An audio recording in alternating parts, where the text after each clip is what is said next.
आजकल एक ऐप का नाम खूब चर्चा में है जिसका नाम है संचार साथी। नाम तो ऐसे लगता है जैसे सरकार ने एक दोस्त भेजा हो, पर सोशल मीडिया पर लोग इसकी खूब जासूसी एजेंट की तरह ट्रीट कर रहे हैं। लोग कह रहे हैं कि ये फोन में घुसकर हमारी प्राइवेसी को खा जाएगा, तो दूसरी तरफ सरकार कह रही है कि भैया हम तुम्हारी सुरक्षा के लिए लाए हैं, तुम डरो मत।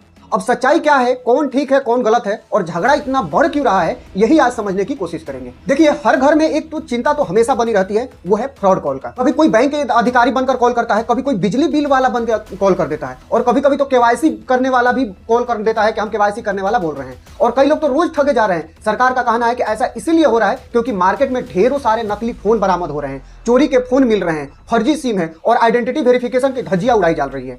संचार साथी एक ऐसा ही ऐप है जो गड़बड़ झाले वाले को पकड़ने के लिए बनाया गया है। अब इसको सीधा समझते हैं। यह ऐप आपको बताता है कि आपके नाम पर कितने मोबाइल नंबर चल रहे हैं। अब भारत में कई ऐसे केस सामने आए हैं जहां किसी गरीब मजदूर के आधार पर 10 से 12 सिम ले लिए गए हैं और वो बेचारा जानता भी नहीं है कि उसके नाम पर सिम लिया गया है। कोई इन नंबरों को इस्तेमाल करके फ्रॉड करता है और पुलिस पकड़ने जाती है तो पता चलता है कि नंबर किसी और के नाम पे है। सरकार का कहना है कि ऐप ऐसे मामले को रोक देगा। अब आप देख सकेंगे कि आपके नाम पर कौन कौन सिम चला रहा है और कितने सिम चालू है। गलत निकले तो तुरंत शिकायत करके बंद करा सकते हैं। दोस्तों, इसका दूसरा काम है, फोन चोरी हो जाए तो ऐप के जरिए आप उसे तुरंत लॉक करा सकते हैं। कभी कभी पुलिस स्टेशन, कभी टेलीकॉम ऑफिस, कभी वेबसाइट। अब ये ऐप कहता है कि अब कहीं जाने की जरूरत नहीं है, सब यहीं पे हो जाएगा।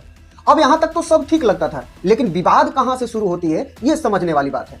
दोस्तों, भारत में बनने वाले हर स्मार्टफोन में यह ऐप प्री इंस्टॉल रहेगा, ऐसा सरकार का कहना। मतलब फोन खरीदते ही ऐप आपके फोन में पहले से ही होगा। और कुछ रिपोर्ट में कहा गया कि इसे अनइंस्टॉल भी नहीं किया जा सकेगा। बस यहीं से बवाल शुरू हो गया। विपक्षी दलों का कहना है कि सरकार इस ऐप के बहाने देश के हर एक नागरिक की निगरानी करना चाहती है। और भारत का इतिहास ऐसा रहा है कि जब भी निगरानी की चर्चा होती है तो लोग पेगासस का नाम याद करने लगते हैं। कई नेताओं ने तो इसे पेगासस 2.0 तक कह दिया है। उन्होंने दावा किया है कि ऐप के जरिए कॉल हिस्ट्री, लोकेशन, मैसेज सब ट्रैक किया जा सकता है। हालांकि ऐप की असल तकनीक इतनी क्षमता नहीं है, पर राजनीति के आरोप लगने के कारण इतने सारे फैक्ट बताए जा रहे हैं जिससे डर का माहौल चलने लगता है।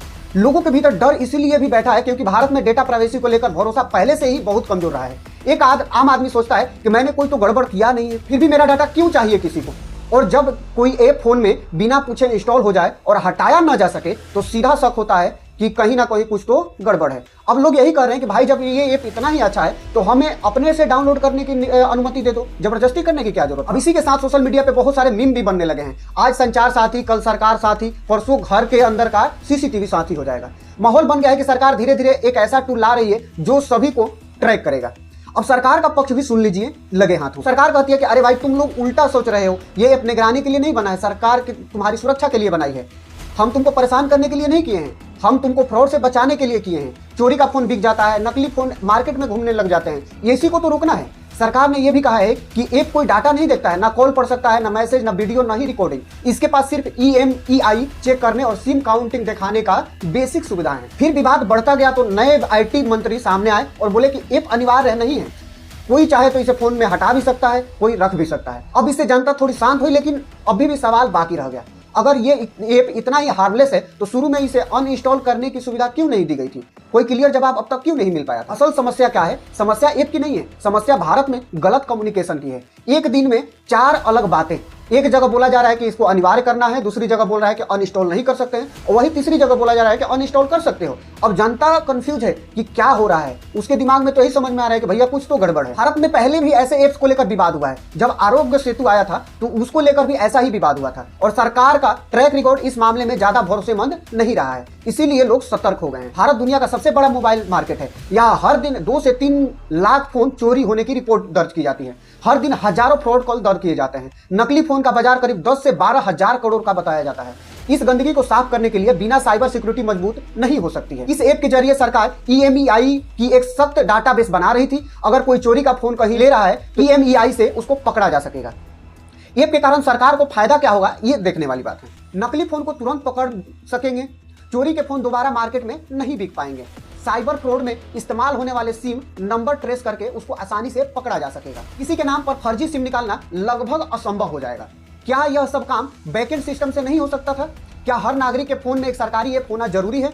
यही सवाल प्राइवेसी एक्सपर्ट भी उठा रहे हैं। एक और दिलचस्प बात यह है कि ऐप के परमिशन को लेकर भी गलतफहमियां फैली हुई है। लोग कह रहे हैं कि यह app location, message, call, recording मांग रहा है, लेकिन तकनीकी रूप से यह ऐप सिर्फ बेसिक परमिशन लेता है। असल समस्या गलत खबरों को फैलना है और सही जानकारी का न मिलना है। इस कहानी में सबसे दिलचस्प हिस्सा है जनता का माइंडसेट।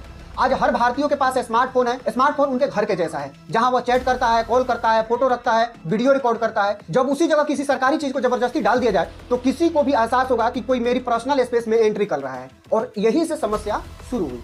अगर सरकार पहले दिन ही साफ साफ बोल देती ऐप ऑप्शनल है, चाहे आप हटाइए चाहे रखिए, तो आधा भी बात वही खत्म हो जाता। पर जब 2 दिनों तक खबरें फैली ऐप अनिवार्य होगा, अनइंस्टॉल नहीं किया जा सकेगा, तब माहौल बेकाबू होना शुरू हुआ। तब सरकार को नींद खुली कि हमको इस पे सफाई देना चाहिए।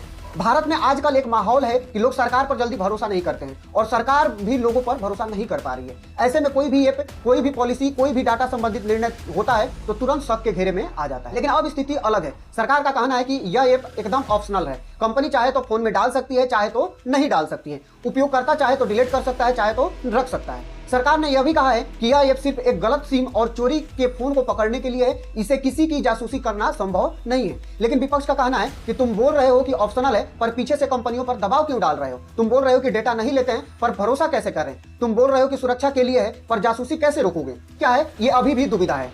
यह ऐप इतना खतरनाक नहीं है जितना लोग समझ बैठे हैं, और इतना बेदाग भी नहीं है जितना सरकार बता रही है। इसकी जरूरत भी है और डर भी वाजिब है। इस कहानी का सबसे बड़ा सबक यही है कि भारत जैसे लोकतंत्र में सरकार को तकनीकी कदम उठाते समय पारदर्शिता रखनी चाहिए। जनता को हर चीज को कंस्पिरेसी न समझकर तर्क से देखना चाहिए। संचार साथी ऐप असल में एक अच्छा प्रयास है, पर खराब कम्युनिकेशन और गलत समय पर गलत बयानबाजी ने इसे विवादित बना दिया है। अगर शुरुआत में साफ साफ कहा जाता कि यह ऑप्शनल है और प्राइवेसी का कोई खतरा नहीं है, तो शायद इसे लेकर इतना कोई तूफान नहीं उठता। आज भी यह ऐप कई लोगों के लिए मददगार है, खासतौर पर उन लोगों के लिए जिनके नाम पर अननोनली सिम कार्ड चल रहे हैं, जिनका फोन चोरी हो जाता है, जो फ्रॉड कॉल से परेशान है। इन सबके लिए यह ऐप सच में बहुत ही उपयोगी है। लेकिन भविष्य में सरकार चाहे तो यह सुधार कर सकती है। टेक्निकल डॉक्यूमेंटेशन पब्लिक करके परमिशन सिस्टम को और पारदर्शी बना सकती है और जनता के संदेह को कम कर सकती है। फिलहाल विवाद थोड़ा शांत पड़ा है, लेकिन कहानी अभी भी खत्म नहीं हुई है। यह ऐप आने वाले समय में साइबर सुरक्षा की दिशा में एक बड़ा कदम हो सकता है। यह सरकार और जनता के बीच में अविश्वास का प्रतीक भी बन सकता है। यह पूरी तरह से इस बात पर निर्भर करेगा कि आने वाले महीनों में सरकार इसे कैसे मैनेज करती है। क्या आप इस ऐप को अपने फोन में रखना चाहेंगे? अगर रखना चाहेंगे तो कमेंट बॉक्स में बताइए कि इससे क्या फायदा और क्या नुकसान है। इसी तरह के वीडियो के लिए हमारे साथ बने रहिए। वीडियो को लाइक कीजिए, चैनल को सब्सक्राइब कीजिए। मिलते हैं अगले वीडियो में, तब तक के लिए धन्यवाद।